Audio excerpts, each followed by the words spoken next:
This is the Angry Reviewer, and I want to just say this.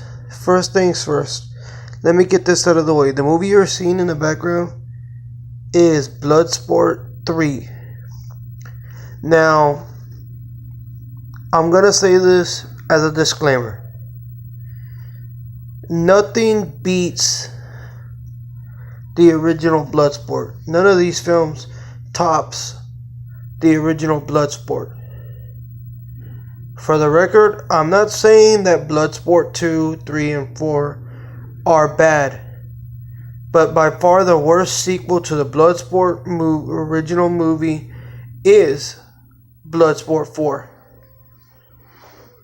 The only redeeming quality, if any, that Bloodsport 4 had to it was funny as shit when the villain looked like Benjamin Franklin and had a whole bunch of bitches sprawled up and down this little walkway where he was laying on a bed for no reason at all.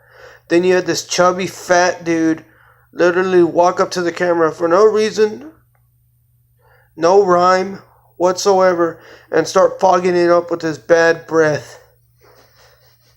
That being said, Daniel Bernhardt doesn't even play Alex Cardo in Bloodsport 4. He plays some guy named John something.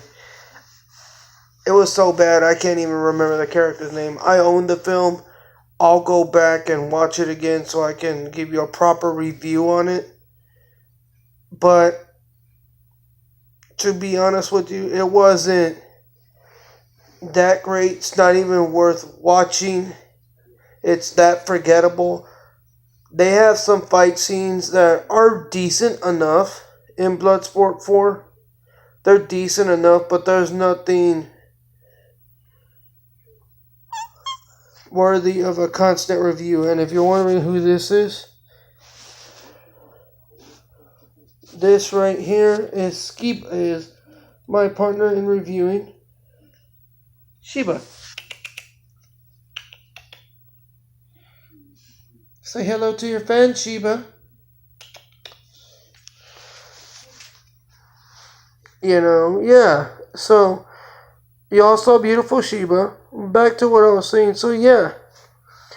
Bloodsport 4 is not even worth reviewing.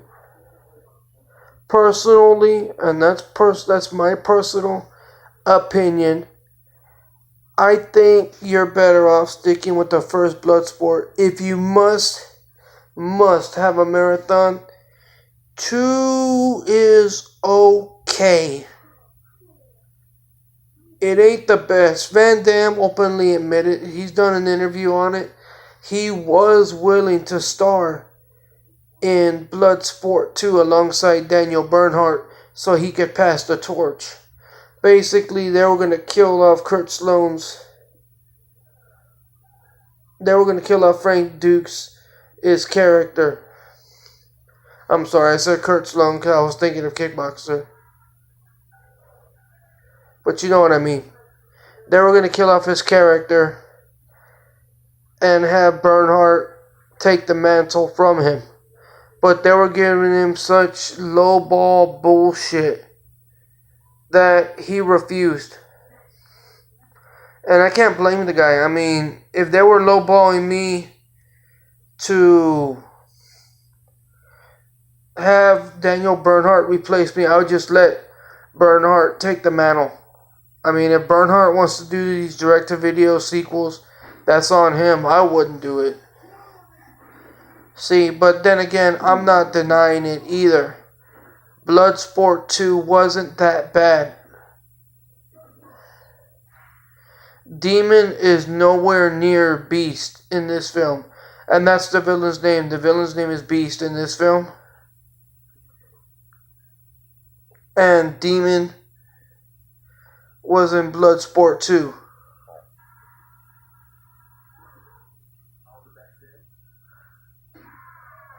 And I mean, I'll be honest, in this one, you got some cheesy one-liners that, yeah, they're cringe-worthy, but they make this fucking film funny. Just a few minutes ago, as you probably heard, the dude just said, all the bets in.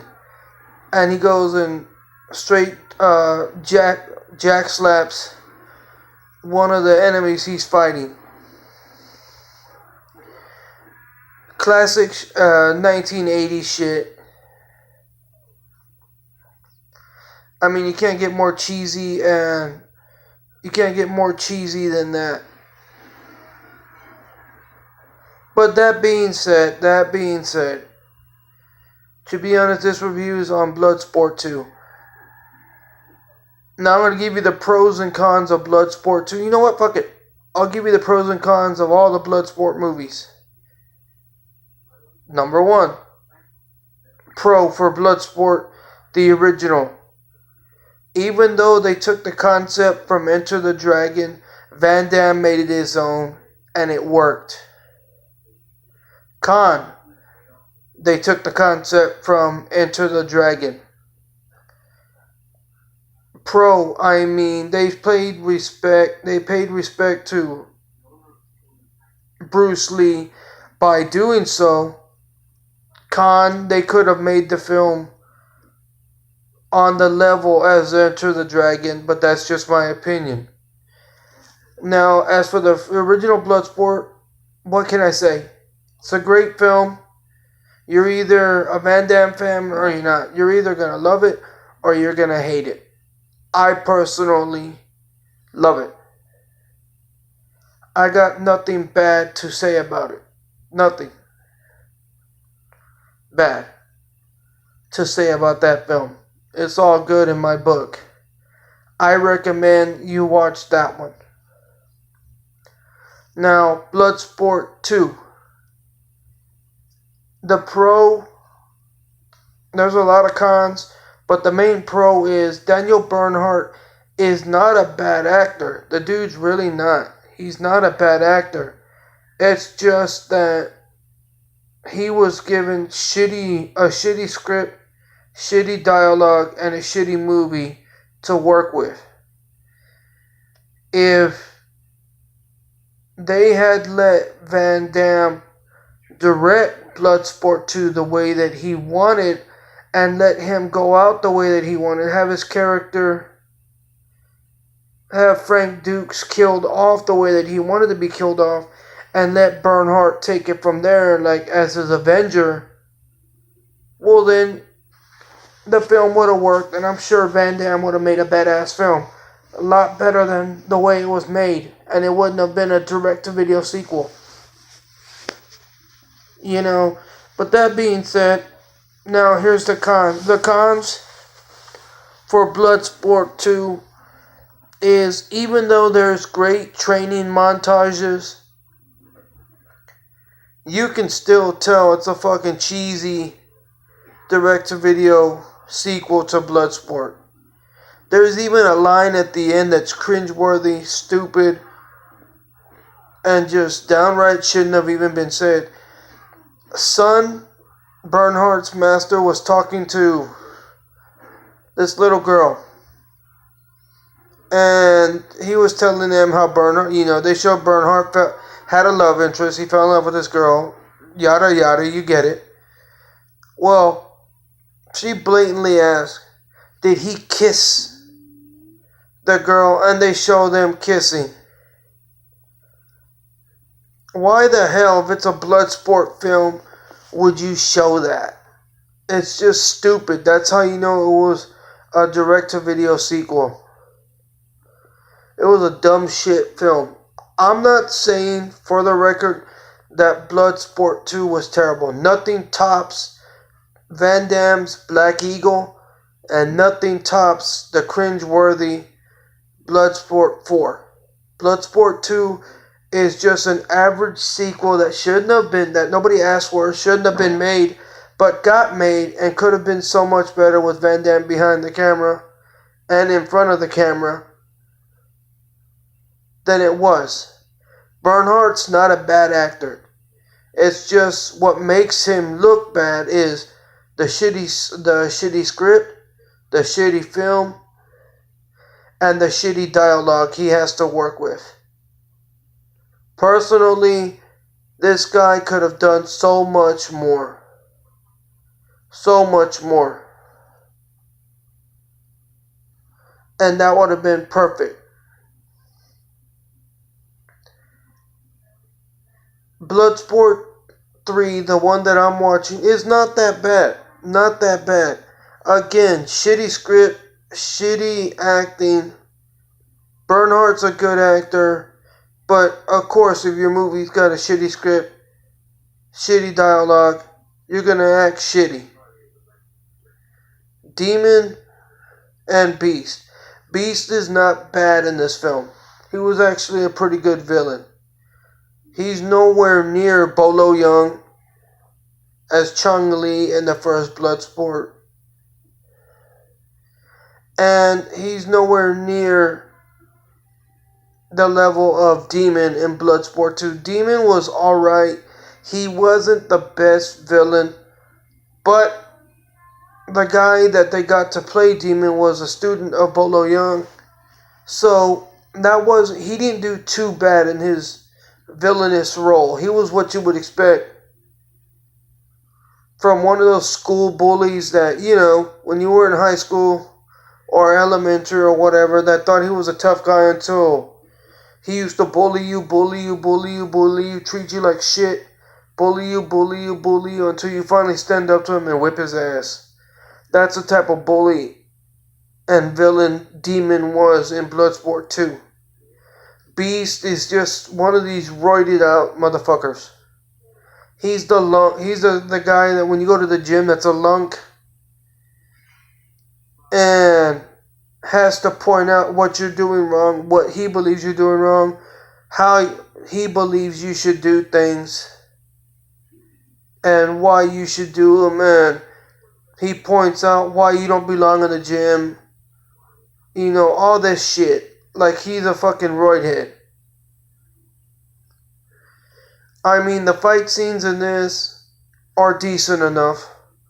You can tell that the choreographer had his head in the right place, but he executed them wrong. He executed them wrong too in Bloodsport 2. I'm not saying for you, if you're a Bloodsport fan, to rush out and watch these, but hey, if you got some free time, you got nothing else to watch, you've already seen all your Netflix shit, you've already watched everything on your DVR, this is perfect for that type of viewing. This will just satisfy you enough to get you going until you watch something you really want to see. Like maybe if they're showing this late at night on HBO, Showtime, Encore, those channels, Stars, and you can't find nothing else to watch, this is perfect for that situation. You won't be bored, but you won't be too excited either. You'll be right in the middle. It's just these films have just enough action in there to get you by, to get you a little adrenaline rush. And at the same time, they're just cheesy enough that if you can shut your brain down for a minute and not think about it too hard, you'll actually enjoy what you're watching. You'll just take it as a mindless action flick with nothing going for it, and there you go. It's perfect. Now, the one I say avoid at all costs, unless you really want to put yourself into a cringe-worthy situation, is Bloodsport 4.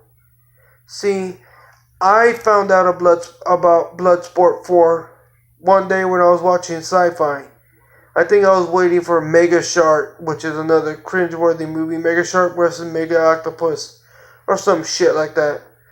And it was a situation I just told you all about a few minutes ago. I didn't have nothing else to watch. I was kind of bored. I had watched everything on my DVR, and I had seen my DVDs more than once.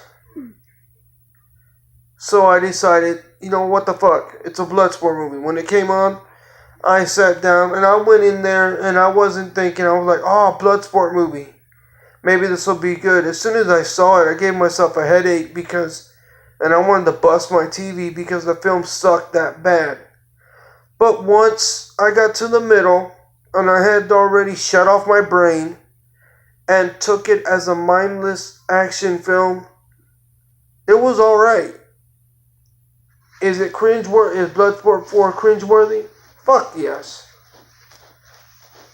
Is it something that is going to get more than one view out of you, even on TV or in the fucking bargain bin at Walmart?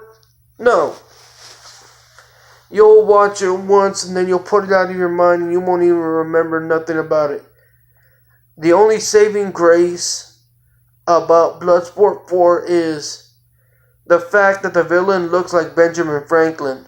But that dude's so forgettable that you won't even remember his name by the ending of the film. You won't even remember the character Bernhardt plays by the ending of the film. Hell, you won't even remember that mobster, the fat-looking mobster that's helping Benjamin Franklin in the film. That's how bad it can get at times. And that's how cringeworthy it is. Another cringeworthy film is Black Eagle. I mean, Black Eagle had an interesting enough premise. A race in Malta to get some nuclear warheads from a plane that crashed in the water. See, I know when you hear a race, in your mind you're thinking, man, that sounds fucking boring. Yeah. It can be. The only upside to it is you get a young version of Van Damme. A younger Van Damme just starting out. Like one of his first movie roles that he started. That being said, the movie is very cringeworthy. You can actually see where they botched a lot. They had botchamania between Kogashuko, Shokozumi, and Van Damme.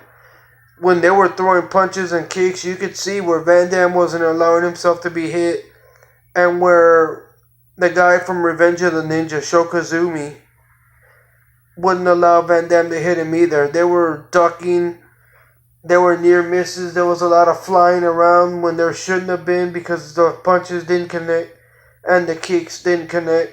That's how cringeworthy the film is. On the upside, if I gotta be honest, Black Eagle's 10 times better than Bloodsport 4, and Black Eagle belongs on Kung Fu cinema.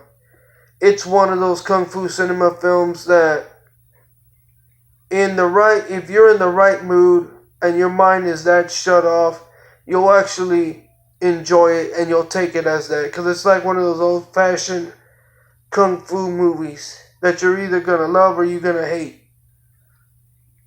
Now, Bloodsport 4, you'll definitely hate. You won't love it. But, again, like I said, if you shut your mind off, you'll find a little bit of enjoyment in it. Especially with fucking Benjamin Franklin as a fucking villain. And I, for the life of me, don't know his partner in crime, the fat dude. I've seen him before in other movies. I just don't remember where.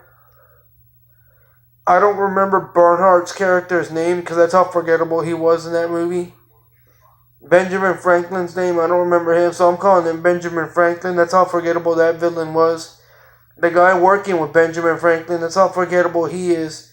I mean, it's just totally forgettable. The only funny shit about it is when the fat dude literally walks up to the camera for no fucking reason at all and starts breathing his breath on the lens and fogging up the camera. And when Benjamin Franklin has a whole bunch of bitches sprawled out all up and down the stairs next to him. And I'll be honest with you.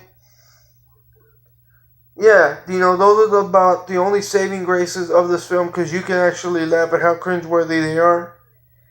They tried to recreate with Bernhardt's character that fight scene, if you ever seen Lionheart, when he was in the pool and he was fighting that guy in spandex. Imagine that.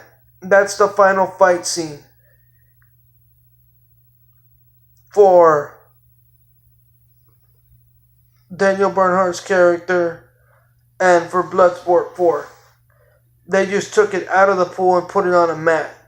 They took that fight scene from the pool that Van Damme had with that guy in Lionheart and put it on a mat, put Daniel Bernhardt in Van Damme's place and tried to recreate that, which it didn't work.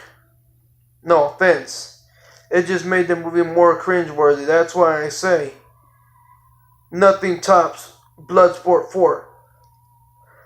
But Black Eagle is a close second to Bloodsport 4.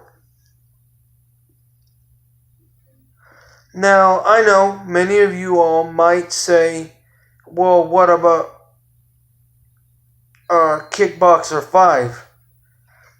I gotta be honest, Kickboxer 5 wasn't even that bad. Mark DeCasco did good with what he was given.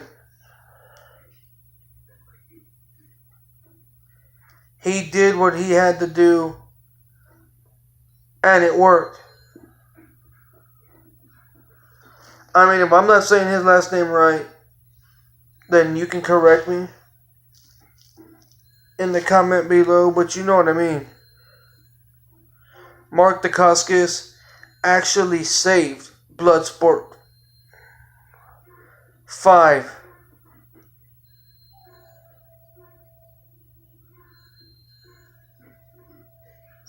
I mean, no, sorry, not Bloodsport 5.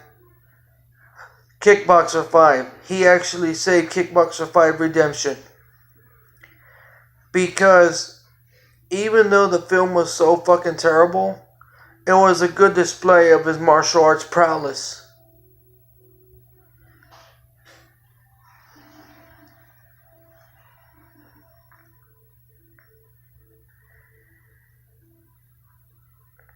And if you ever seen Drive and you like Drive, then you'll like Kickboxer 5. That's all I'm going to say about that. If you've ever seen the movie with Mark DeCasco and Kadeem Harrison called Drive, and you liked Drive, you'll love Kickboxer 5. That's the only reason to watch that film. Well, hopefully I clarified and I brought you a new understanding to the Bloodsport and the Kickboxer films. That being said, I'm me, you're you. I'm the angry reviewer, you're not. I'm out.